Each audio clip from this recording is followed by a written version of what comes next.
In any city, in any country, go to any mental institution or halfway house you can get yourself to.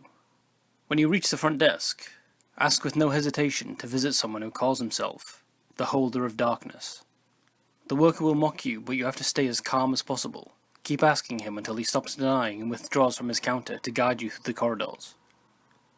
As his behaviour radically changes, stay on guard, for if you start hearing one single, tiny, sinister hiss, you should turn around and flee as far as you can, covering your ears, because the time was bad. If you do not escape in time, the faint sound will turn into a dreadful growling that will soon merge into a continuous shriek of sheer pain, until madness floods you and leaves you to die in a deafening agony. If the warden remains silent, he will lead you to a closed door with neither handles nor lock. As he pushes it open effortlessly, you will see an ascending, winding staircase which can't possibly lead to any upper floor of the establishment. The door will close behind you, and you will not be able to push it back. Past this point, climb and do not turn back, or you will fall into a bottomless pit, waiting for living prey to chew upon.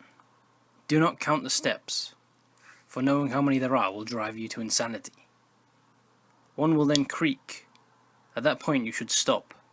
Another door should appear on your left. If it is on your right, then pray for a swift passing. Enter slowly into the room, and a blinding, obscuring darkness shall descend upon you. You will be required to walk straight forward, for straying even slightly will lead you to be devoured by the roaming and unknown creatures observing you with blinded and purulent eyes. You will know you have arrived when coldness grips you. At that very moment, freeze, or you will die by the hands of the holder who is standing right in front of you. In complete darkness, even closing your eyes will not prevent you from seeing his horrid appearance. It will form in your mind as the most outrageous monster ever conceived, and madness will try to creep into your brain as worms over a decayed corpse.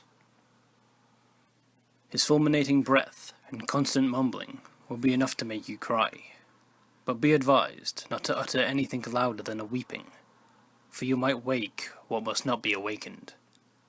The only question you will be able to whisper without being torn apart will be, "What do they fear?" You will feel movements all around you, as shudders animate your opponents. You will hear what nameless and incurable diseases will strike the world if they were to be frightened, the countless terrors their own fright will unleash on those with a weaker mind than theirs. Amidst the atrocious enumerations of the endless sores the world will suffer, you might hear the simplest, almost ridiculous, yet implacable and certain truth they all fear. Do not move again. When your head is about to implode, it will stop. If you are still able to move, you will find a door in front of you which leads to the outside of the ward. There, in the open, in the grass, a broken hourglass will wait for you.